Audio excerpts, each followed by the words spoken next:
What happens when someone stops reading live on air and breaks down in tears embracing a teenager? LeVar Burton closed the book.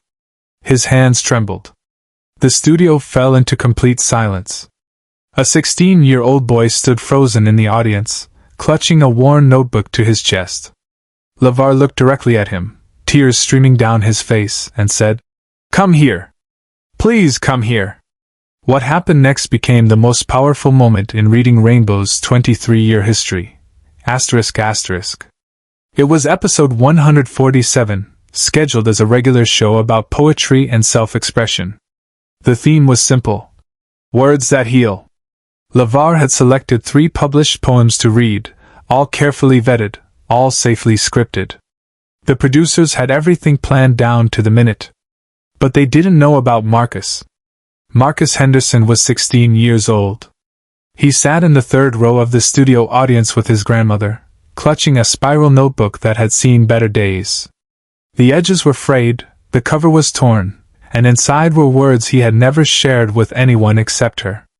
The show began normally. LeVar read the first poem with his signature warmth, his voice wrapping around each word like a gentle embrace. The children in the audience listened, captivated as always. Everything was going according to plan. But nobody knew that Marcus's grandmother had written a letter to the producers 3 weeks earlier. In that letter, she had explained that Marcus hadn't spoken a complete sentence in 8 months.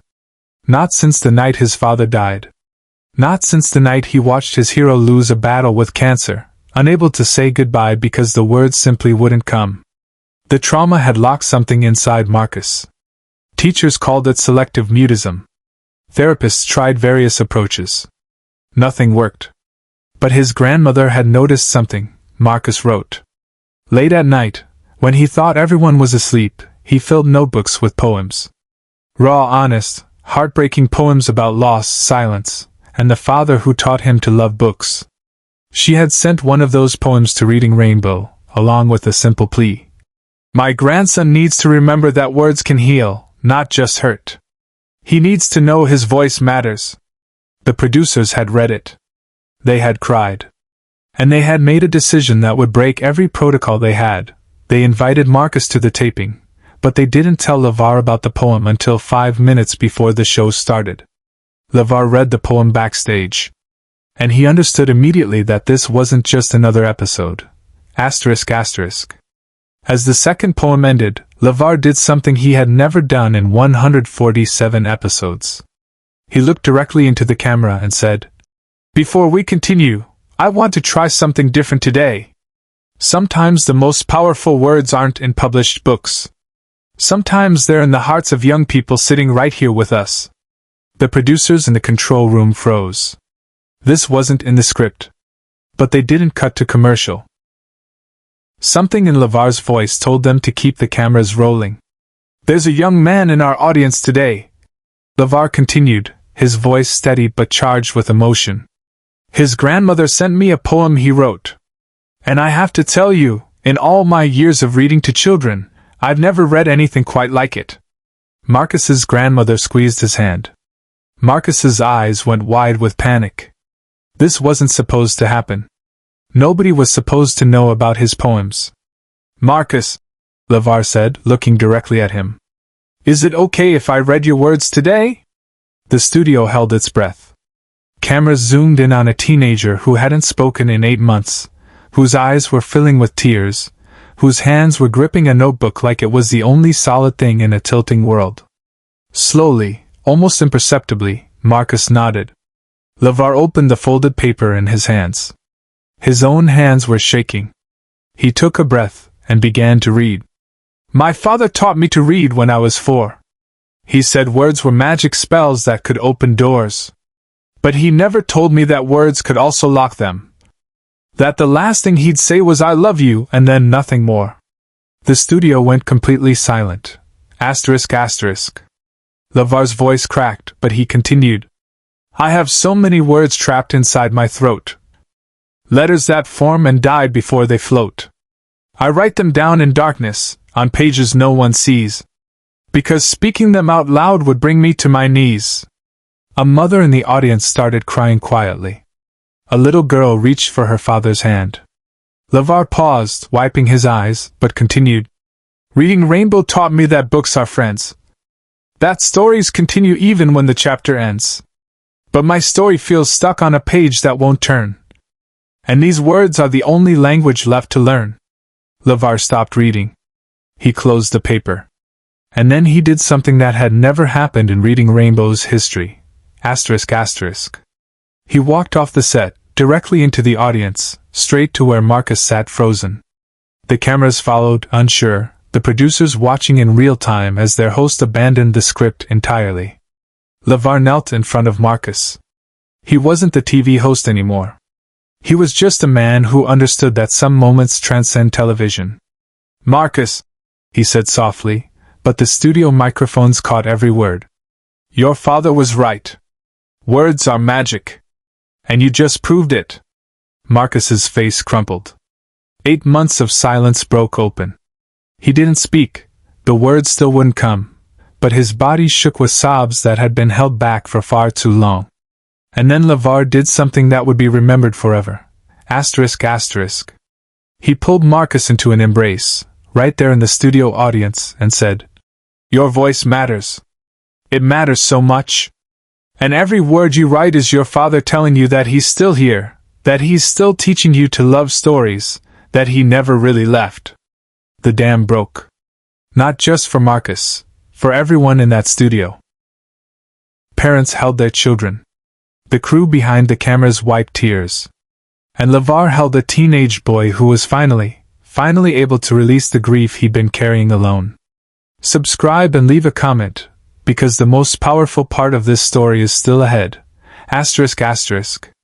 When Marcus finally pulled back, still unable to speak but no longer frozen in silence, LeVar did something else extraordinary. He took the worn notebook from Marcus's hands and held it up to the camera. This, he said, his voice thick with emotion, is what Reading Rainbow is really about. It's not just about reading books someone else wrote. It's about finding your own voice. It's about understanding that your story, Marcus's story, your story, is just as important as any story in any library in the world. He opened the notebook carefully, reverently. Pages and pages of handwritten poems, crossed out lines, tear-stained words. Marcus's entire 8 months of silence captured in ink. Marcus, LeVar said, turning back to the teenager, would you let me keep this? Not to take it away from you, but to remind myself why I do this show. To remember that sometimes the most important thing we can do is listen to the stories that hurt too much to say out loud. Marcus looked at his grandmother. She nodded through her tears. Marcus looked back at LeVar and nodded again. And then, something impossible happened. ***. In a voice barely above a whisper, cracked and rough from 8 months of disuse, Marcus spoke. Thank you? The studio erupted. Not in applause. That would have been too small a response. But in a collective gasp of recognition that they had just witnessed something sacred. A voice returning. A spell being broken. A door being unlocked. LeVar closed his eyes and bowed his head, overcome. When he looked up again, he wasn't trying to hide the tears anymore. No, Marcus, he said. Thank you.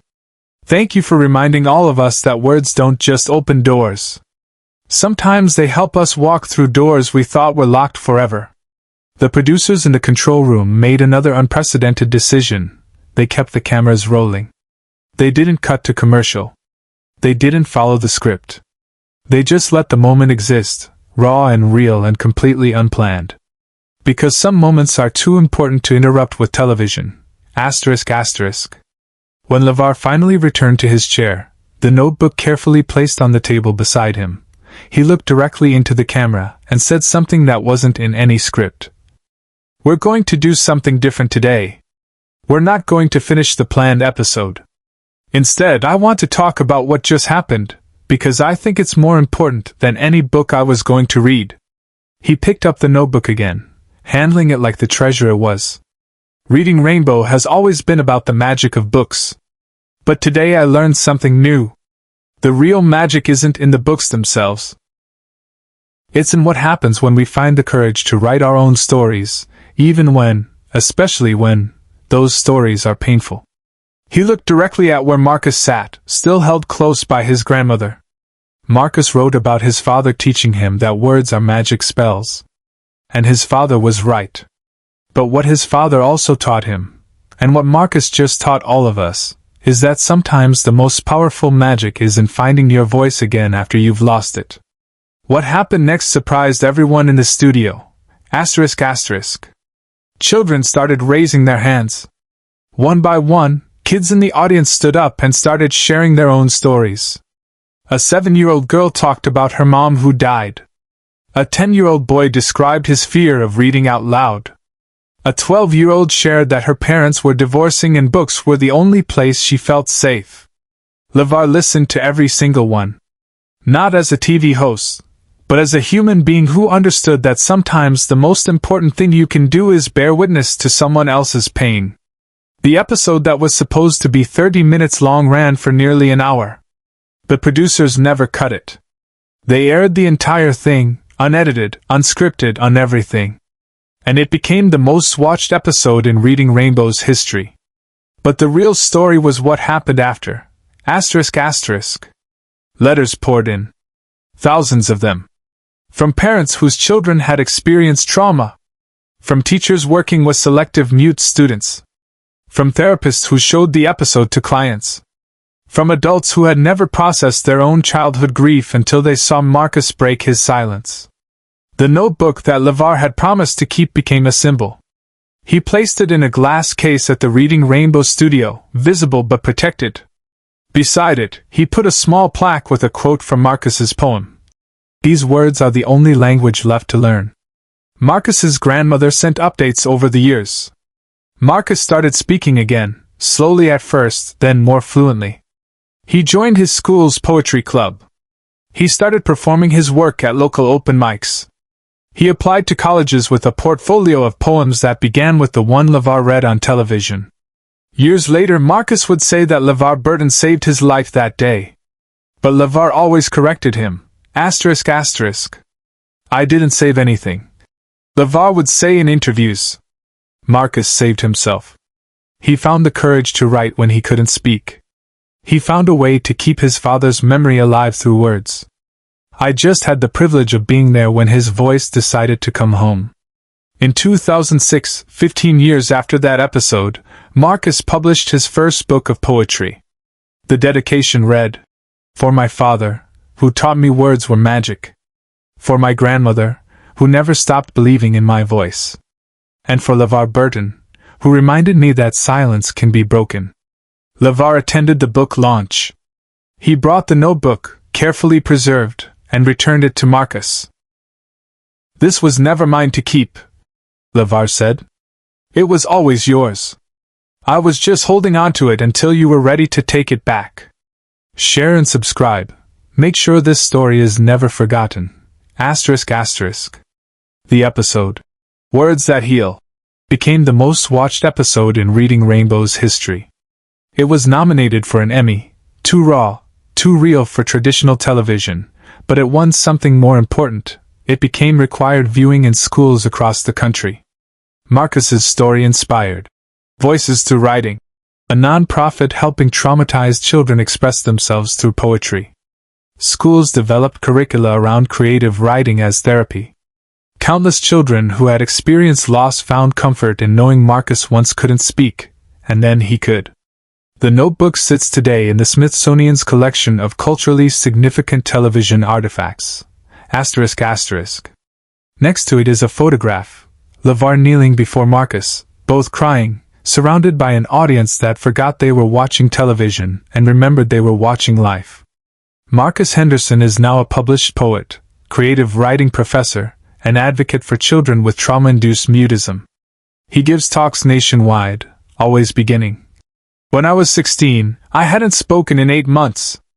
Then LeVar Burton read my poem, walked into the audience, and reminded me my voice mattered."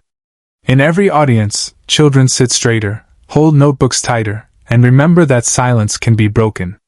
LeVar kept a copy of Marcus's poem in his wallet for the rest of his life. When asked about his proudest moment in entertainment, he never mentioned Star Trek or Roots. He always mentioned Marcus. "That's the moment I understood my purpose," he would say. "Not to entertain or educate, but to witness. To hold space for voices that need to be heard. To remind young people that their stories matter, even when those stories hurt." Years later, Marcus published his first poetry collection. The dedication read, "For my father, who taught me words were magic. For my grandmother, who never stopped believing in my voice. And for LeVar Burton, who reminded me that silence can be broken." At the book launch, LeVar attended and returned the notebook he'd kept for 15 years. "This was never mine to keep," LeVar said. "It was always yours. I was just holding on to it until you were ready to take it back." Marcus held the worn notebook, now a relic of his transformation, and read his father's poem one more time, this time with his own voice, strong and clear. Because LeVar Burton taught us that sometimes the most important thing you can do is close the book, leave the script, and simply listen to the story that needs to be told. Asterisk asterisk. That's the magic of reading Rainbow. Not the books themselves, but the belief that every child has a story worth reading. Even when, especially when, that story begins with silence.